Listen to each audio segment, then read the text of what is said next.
आसान कोई पढ़ाई नहीं, यदि है तो अभी तक किसी ने बताई नहीं। आज हम एक विशेष वर्ण र के दादागिरी के विषय में चर्चा करेंगे। र आप जानते हैं कि अंतस्थ व्यंजन का एक वर्ण है, एक लौता एक ऐसा व्यंजन है र जिसका इस्तेमाल मात्रा के रूप में किया जाता है। मात्रा के रूप में यह र 3 प्रकार से प्रयुक्त होता है, एक रेप रूप में, एक पदेन रूप में और एक इस तरह का आकार जो गोल वर्ण होते हैं उसके नीचे इस तरह का आकार इसको लगाकर हम प्रयुक्त करते हैं। यानी यह हमेशा किसी भी वर्ण के शीर्ष पे रहता है, यह मध्य में रहता है, ये सबसे नीचे रहता है। इसीलिए हमने इनके विषय में लिखा है कि यार यानी यार तेरी यारी निराली, जब तू आधा होता है रेफ रूप में सर का, पदेन रूप में मध्य का दादा होता है, जबकि गोल वर्ण के सबसे नीचे प्यादा होता है जब तू आधा होता है, जब तू आधा होता है।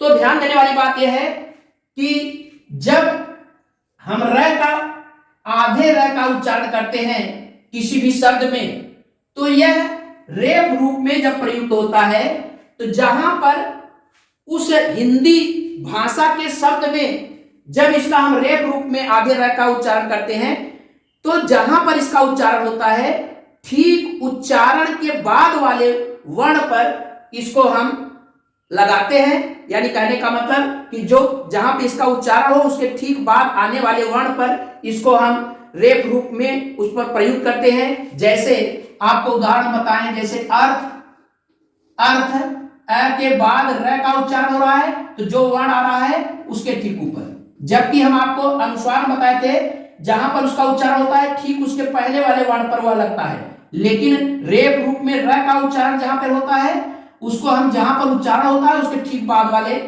मतलब वर्ण पर इसको हम लगाते हैं।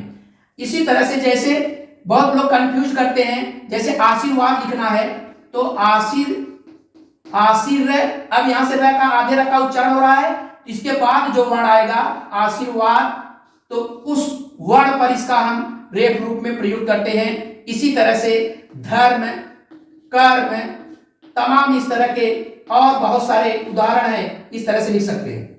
तो सबसे ऊपर सर के रूप में, सर पर इसका इस तरह से रेफ के रूप में इस्तेमाल करते हैं र का।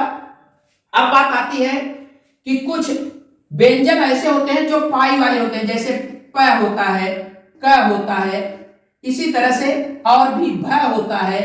इस तरह से अगर हम ऐसे पाई वाले शब्द जो आते हैं इनमें हम उसका पदेन रूप में इस्तेमाल करते हैं। यानी पाई के जहां से यह पद स्टार्ट होता है उस पाई के मध्य में इसका हम प्रयोजन करते हैं, इस पदेन रूप में इस र का यहाँ पे प्रयोजन करते हैं।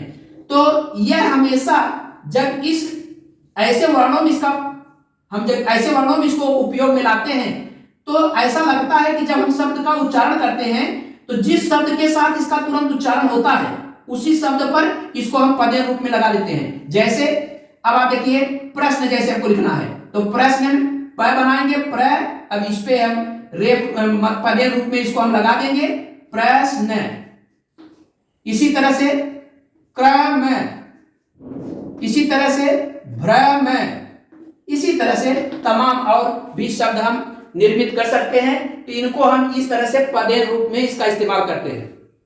हिंदी वर्णमाला में कुछ ऐसे वर्ण होते हैं जो नीचे से गोल होते हैं, जैसे ट, ठ, ड, ढ, इस तरह से द, इस तरह से ऐसे अक्षरों में जब भी हम इसका इस्तेमाल करते हैं, इसका तीसरे रूप का इस्तेमाल करते हैं, तो ऐसे गोल अक्षरों में हम हमेशा इसके नीचे इस तरह से प्रयुक्त करके इसका इस्तेमाल करते हैं। तीसरे प्रकार से हम र का मात्रा के रूप में इस्तेमाल करते हैं। जैसे उदाहरण के लिए सोच लीजिए ट्रक, ड्रामा, ट्रामा, इस तरह से बहुत से शब्द इस तरह से हम इसका इस्तेमाल कर सकते हैं। तो हम कह सकते हैं कि आपको हमने ये बताया कि र का हम कैसे मात्रा के रूप में इस्तेमाल करते हैं। र की एक जबरदस्त विशेषता और होती है, ध्यान देने वाली बात है कि जब यह उ यानी छोटे उ और बड़े उ मात्रा का प्रयोग र के साथ होता है तो आप ध्यान से समझिए कि जब र के साथ उ लगता है यानी र और ऊ जब एक साथ मिलते हैं इसका एक विशेष रूप तैयार हो जाता है। इस तरह का रूप लिखा जाता है। कभी आप ए रूप नहीं देखे होंगे लिखा हुआ। जबकि ऊ मात्रा लगती है तो र किसी भी अगर वर्ण में लगती है तो इस तरह का हो जाता है छोटे ऊ की मात्रा। लेकिन र की एक विशेषता ऐसी होती है कि जब इस पर ऊ की मात्रा लगती है यह रूप धारण करता है, और जब बड़े ऊ की मात्रा इसके साथ जुड़ती है तो इसका ये बड़ा रू बोला जाता है इसको। जैसे ये होता है, आप उदाहरण के लिए लिख दीजिए, जैसे गुरु, रुपया, इसी तरह से इसका जैसे रूप, रुमाल, इस तरह से तमाम शब्द आप इससे बता सकते हैं।